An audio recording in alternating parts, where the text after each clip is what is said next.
বেশ কয়েকদিন ধরে রেশন কার্ড নিয়ে একটা কন্ট্রোভার্সি চলছে। মানে কারো রেশন কার্ড বাতিল হয়ে যাচ্ছে, কারো রেশন কার্ডে রিজন নট ফাউন্ড দেখাচ্ছে, কারো বা অ্যাক্টিভ দেখাচ্ছে। মানে এরকম সমস্যাটা হচ্ছে, স্ট্যাটাসে এগুলো দেখাচ্ছে। তো অনেকেই এই নিয়ে চিন্তিত, আবার অনেকেই আছে এইসব ব্যাপারগুলো এখনও জানেই না। তাদের যে রেশন কার্ড বাতিল হয়ে গেছে সেটাও জানে না। তো যাই হোক, আমি বেশ কয়েকটি রেশন কার্ড এরকম চেক করেছিলাম। আমাদের ফ্যামিলির 10টি রেশন কার্ডই চেক করেছিলাম, তার মধ্যে একজনের নাম বাদ পড়েছে। তো তার দেখাচ্ছে এসআইআরের নাম ডিলিটেড। অ্যাকচুয়ালি এসআইআরের নাম কিন্তু ডিলিটেড নয়, কারণ তার এসআইআরের নামও এসেছিলো, প্লাস সে ভোটও দিয়েছিল। তো তবুও দেখাচ্ছে এটা এসআইআরের নাম ডিলিটেড। পরে আমি জানতে পারলাম যে অ্যাকচুয়ালি ওই দ্বিতীয়বার যে হিয়ারিংয়ের জন্য ডাকা হয়েছিল সেই লিস্টটা দেখেই এই নামগুলো নাকি ডিলিটেড করা হয়েছে। আর তাছাড়াও আরও কিছু জনের ডিলিটেড হয়েছে যাদের আধার কার্ডের লিঙ্ক নেই, বা ফোন নাম্বার লিঙ্ক নেই, বা কেওয়াইসি করা নেই। এগুলো ক্যান্সেল হয়েছে অনেক রেশন কার্ড। আর দ্বিতীয়ত আরও ইনকামের জন্য ক্যান্সেল করা হয়েছে অনেকগুলি কার্ড। তবে যাদের ইনকামের জন্য ক্যান্সেল করা হয়েছিল বর্তমানে তাদের কিন্তু কার্ডগুলি অ্যাক্টিভ হয়ে গেছে, বেশিরভাগই অ্যাক্টিভ হয়ে গেছে। হয়তো কিছু জনের অ্যাক্টিভ হয়নি এখনও, তবে বেশিরভাগই অ্যাক্টিভ হয়েছে। তাই এতে চিন্তার কোনো কারণ নেই বা ভয়েরও কোনো কারণ নেই।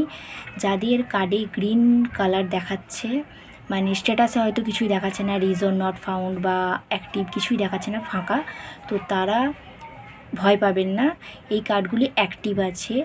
আর যদি আপনারা একান্তই খুব চিন্তিত হয়ে থাকেন তো আপনারা আপনাদের রেশন ডিলারের সাথে যোগাযোগ করুন বা বিএলওর সাথে যোগাযোগ করুন। ওনারা যেটা বলবেন সেই মতোই করবেন। আর সবচেয়ে বড় কথা, প্রত্যেকের জেলা আলাদা, তাই প্রত্যেকের সমস্ত কিছু রুলসের মানে কাজ সব কিছুই আলাদাই হবে হয়তো।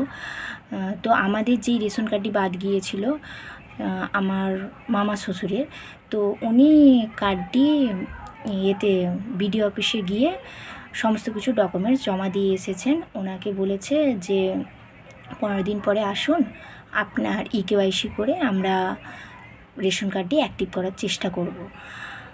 তো দেখা যাক কী হয়, কারণ এখনও তো কোনো খবর নেই। তো 15 দিন পরে যেতে বলা হয়েছে, যদি হয়ে যায় খুব ভালো কথা, আর না হলে তো আর কি করার আছে। তবে একটাই কথা, রেশন কার্ড নিয়ে, এই রেশনের ব্যাপারটা নিয়ে যে দীর্ঘদিন ধরে একটা মানে কি বলবো, যাদের যোগ্যতা আছে, যাদের সমস্ত কিছু যোগ্যতা আছে, মানে তাদের ঘরে এসি কিছু নেই এমন বাকি নেই, তারা রেশন না পেলেও তাদের কোনো কিছু আসবেই না। তাদের কার্ড হচ্ছে পিএইচ, এসপিএইচ, এওয়াই, মানে এই কার্ডগুলো, এই ক্যাটাগরির। আর এই ক্যাটাগরির কার্ডগুলোতে সবচেয়ে বেশি মাল দেওয়া হয়, যেটা RSKY 1 বা RSKY 2-তে দেওয়া হয় না। তাদের এই কার্ডগুলি, তারা কি করে, রেশনের মাল কিন্তু কিছু নিয়ে আসে না, সেই মালগুলো ডিলারকে দিয়ে ডিলারের কাছ থেকে পয়সা নিয়ে চলে আসে। এরকম বহুজন করে, বহুজন। এটা আমি জানতাম না, এইবারে দেশে গিয়ে এই ব্যাপারটা জানলাম। যে আমার মা বলল যে এরকম রেশন দেয়, আর ওদেরকে দেয় কত কত চাল দেয়, আর ওরা কিন্তু চাল খায় না, সব দিয়ে চলে আসে আর টাকা নিয়ে চলে আসে। তো আমি অবাক। আমি বলছি যে আমরা যখন ছোট ছিলাম তখন টাকা দিয়ে রেশন ধরে আনতাম, অথচ এখন রেশন থেকে টাকা দিচ্ছে, মাল নিয়ে আসছে না। তাহলে ভাবুন আপনারাই যে রেশনের পরিবর্তনটা কতটা বেশি হয়েছে। মানে হাসবো না কাঁদবো ব্যাপারগুলো শুনলে।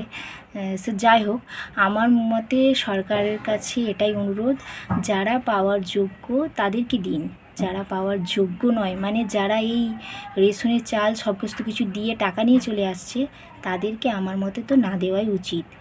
কারণ এই চালটা যদি কোনো গরিব মানুষ পায়, মানে যাদের হয়তো ধরুন ধান চাষ করে, তারা সারা বছর করে, কিন্তু এই বর্ষার সময় ধানটা ডুবে গেল, চাষ হলো না, তো তারা কি খাবে? এই রেশনের চালগুলো পেলে তারা খেয়ে তাদের তো মানে মাসটা চলে যাবে।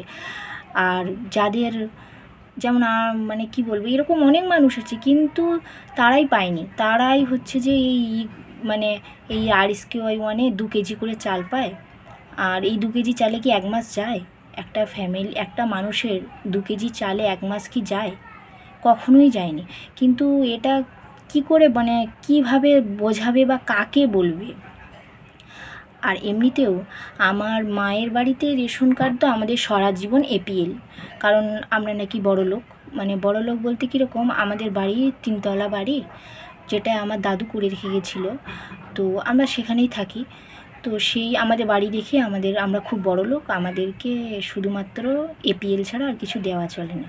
প্রথমে ছিল এপিএল, ওই কী দিত মানে হ্যাঁ কেরোসিন তেল দিত 200 করে তেল মাথাপিছু, আর সাথে 9 টাকা কিলো গম, তারপরে 13 টাকা কিলো গম সামথিং, তেল দিত, ব্যাস আর কিছু না দিত না। এখন সেটা সমস্ত কিছু কাটছাট হয়ে শুধু 2 কিলো করে চাল দেয়। তো 2 কিলো চালে কি হয়? কিছু হয় কি? কিছুই হয় না। আমার মা বহুবার অনেক নেতার কাছে গেছে, বলেছে যে আমাদের কার্ডটা একটু অন্য ক্যাটাগরির করে দিন, তো আমরা চালটা পেলে খাবো, কারণ আমাদের ধান ডুবে গেছিলো, আগের বছর চাষ করেছিল বর্ষার সময়, ডুবে গেছিলো। কিন্তু কেউ করে দেয়নি, কেউ করেও দেয়নি, আর কোনো গ্রাহ্যও করেনি। যাই হোক, মানে আমি শুধু এটাই বলতে চাইছি, যারা সত্যিই পাওয়ার যোগ্য, যারা এই চাল খায়, তাদেরকে অবশ্যই দিন। আর যারা খায় না বা যারা এরকম করে, তাদের নামটা কেটে দিন। আমার মতে তো এটাই বলে। এবার আপনারা কি ভাববেন সেটা আপনাদের কমেন্টের মাধ্যমে জানাবেন। আর দ্বিতীয়ত, রেশন কার্ডের এই ক্যাটাগরি চেঞ্জ করার জন্য অবশ্যই বাড়ি বাড়ি ইনকোয়ারি করা প্রয়োজন। আদেও তার আর্থিক অবস্থা কেমন, বা সে আদেও এই রেশন পাওয়ার যোগ্য কি না, অবশ্যই দেখা দরকার, অবশ্যই। তবে সরকারের কাছে একটাই অনুরোধ, আপনারা সব বিষয়গুলো নিয়ে এতটা তাড়াহুড়ো করছেন, যার ফলে কিন্তু মানুষ খুব হেনস্থা হচ্ছে, খুব। আজ অন্নপূর্ণা ভাণ্ডার, এই একবার অনলাইনে হলো, একবার অফলাইনে হলো, এই আজকে পঞ্চায়েতে এই কাগজটা জমা দিতে হবে, আজ বিডিও অফিসে যেতে হবে। মানুষ এতটা হেনস্থা করলে কিভাবে হয়? দ্বিতীয়ত, তারপর চালু হলো আয়ুষ্মান ভারত কার্ড। এখানে আশাকর্মীরা এসে দিয়ে যাবে, কোথাও আশাকর্মী আসছে না, কোথাও আসছে, কোথাও দিচ্ছে, কোথাও দিচ্ছে না, মানে নানা রকম। তার মধ্যে আবার এটা হলো রেশন কার্ড বাতিল। তো আপনারা যেটা করছেন একটা সিস্টেমেটিক করুন, মানে একটা টাইম নিয়ে নিন যে এই টাইমের মধ্যে এই কাজটা হবে, এতদিন বাদে এই টাকাটা বা এটা ছাড়া হবে। যেমন অন্নপূর্ণার ক্ষেত্রে আপনারা প্রথমে অফলাইনে করে দিলেন, তারপর বলে দিলেন যে অফলাইন বন্ধ, এবার অনলাইনে করতে হবে। অফলাইনে কিছু মানুষ টাকা পেল, দ্বিতীয়বারে তারা আর টাকা পেল না। আবার এরকমও আছে অফলাইন করেছে, অনলাইন করেছে, কিন্তু কিছুতেই টাকা পায়নি। তো তাদের মনে একটা রাগ হচ্ছে যে আগের মাসে পেলাম, এই মাসে পেলাম না। আবার এক একজনের তো এরকম হয়ে গেছে, তাদের অনলাইনে আবেদনও করা যাচ্ছে না। যখনই আবেদন করতে যাচ্ছি, তখনই ওখানে অলরেডি রেজিস্টার দেখাচ্ছে আধার কার্ডের নাম্বারটি। তো এইরকম মানে যারা পাচ্ছে তারা কিছু বলছে না, তাদের ভালোই লাগছে, ঠিক আছে টাকা পেয়েছি। কিন্তু যারা পাচ্ছে না, তাদের মনে রাগ হচ্ছে, তারা বিরক্ত হচ্ছে। তাই আমি রিকোয়েস্ট করব যে আপনারা একটা নির্দিষ্ট সময় নিন, সময়ের মধ্যে এইটা একটা সময় দিন, তাড়াহুড়ো করার কোনো প্রয়োজন নেই। সময় নিয়ে, যেমন ফর্ম ফিল আপ করার জন্য আপনারা 3 মাস টাইম দিয়েছেন, ঠিক এটারও একটা সরকারি কাজে টাইম লাগে।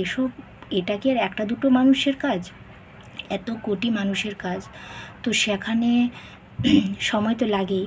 তাই আমি বলবো আপনারা একটু সময় নিয়ে ব্যাপারগুলো একটু একটু করে সমস্তটা ঠিকঠাক করুন, তাতে করে মানুষও বিরক্ত হবে না, আর সাথে এই রোজের ঝামেলা এসবও হবে না। আমার এই কথাগুলো প্লিজ কেউ রাজনৈতিকভাবে নেবেন না। আমি একজন সাধারণ নাগরিক, আমার যেটুকু মতামত আমি সেটুকুই বলেছি। আপনাদের ভালো লাগলে আপনারা আপনাদের মতামত কমেন্টে জানাবেন, আর যদি ভালো না লাগে সম্পূর্ণ ভিডিওটা এড়িয়ে যাবেন। তবে কোনো রকম নোংরা কমেন্ট বা খারাপ কথা দয়া করে বলবেন না। আমি কিন্তু এসব শোনার জন্য এই ভিডিওটা করিনি।